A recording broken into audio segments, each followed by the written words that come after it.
While I believe that the worst of the new sequel Star Wars movies, I liked a couple of them. I really loved The Force Awakens, but I didn't like The Rise of Skywalker. I thought The Rise of Skywalker was the worst one. But I think it's fair to say maybe the most divisive one, even if not the worst one, was probably Rian Johnson's The Last Jedi. That was probably the most divisive one. They got a lot of people grumbling back and forth at each other over it. One of the key scenes in that movie was the scene where Luke decides he's going to burn down the tree, he's going to burn down the Jedi stuff, and of course, Master Yoda shows up. A lot of people who don't even like the movie, Rob, seem to like that scene. It's a nice scene, and I want to get a poster of that scene at some point, because I think it looks great. Well, Rian Johnson was just on Twitter. He interacts with people a lot on Twitter, where somebody asked him, hey, did you at any time consider putting in Anakin Skywalker into the movie? To which he said something pretty surprising. Somebody asked, did you ever consider Anakin's ghost showing up to speak with Luke and or Rey? And Rian Johnson said the following, briefly, for the tree burning scene. But Luke's relationship was with Vader, not really with Anakin. That's actually a pretty good insight. His relationship with his Vader, not really with Anakin, which seemed like it would complicate things more than the moment allowed. Yoda felt like the more impactful teacher at the moment.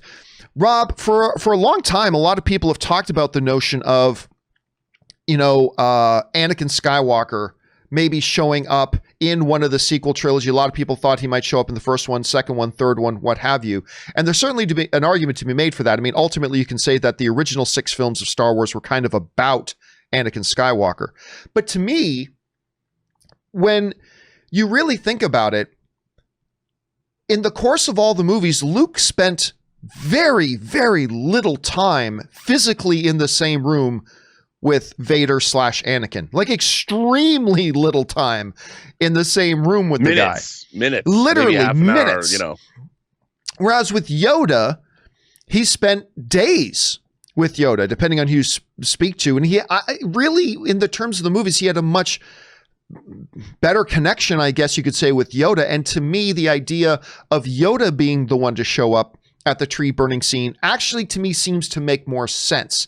Rob, you hear that Rian Johnson had contemplated putting Anakin in there. Would that have been a better choice than putting in Yoda, do you think? I don't think so, for that very reason. Luke, aside from confronting his father, Luke saw Vader really on his own terms. He went and sought Vader out, both in Empire Strikes Back and in Return of the Jedi, really. He knew he had to.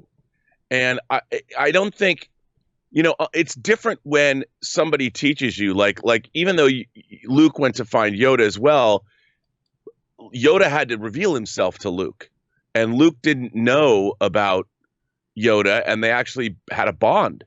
And Yoda became a teacher and a mentor, whereas Vader was somebody who came out of left field. I'm your father. Really? And so Luke didn't have, there wasn't the same kind of thing. And I have to tell you, you have to ask yourself, John, about Force ghosts. Are they just sitting around waiting to interact with the living world? Like, what is the protocol there? Like, do they have condominiums in the afterlife in the Force? How does the living Force decide to manifest, or somebody that's now part of the Force decide to show up? Like, are you just hanging out, overseeing all these people that you once knew and loved? And then when they are in their moment of need, you show up and like, well, let me help you. What do you do? And I think that one of the things I've never liked very much, I know when Obi-Wan Kenobi shows up at the end of Star Wars, trust your feelings.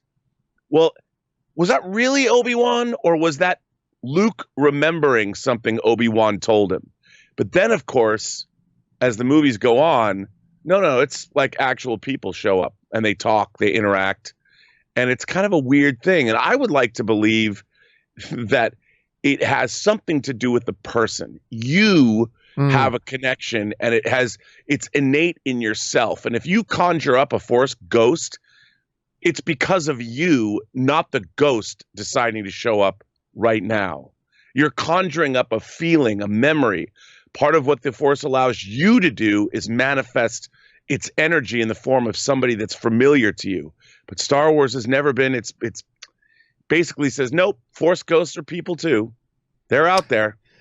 Yeah, I mean, it goes all the way back when you go into like one of the final episodes of Star Wars Clone Wars. And when I say the final ones, I mean not counting the Disney Plus 7th season.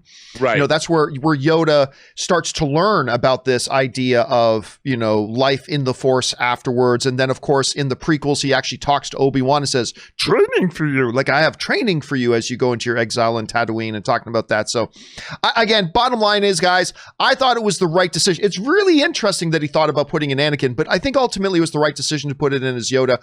What do you guys think? Do you think it would have made the scene better if it had it been Anakin, or do you think he did the right thing keeping it Yoda? Jump down into the comment section below and let us know your thoughts.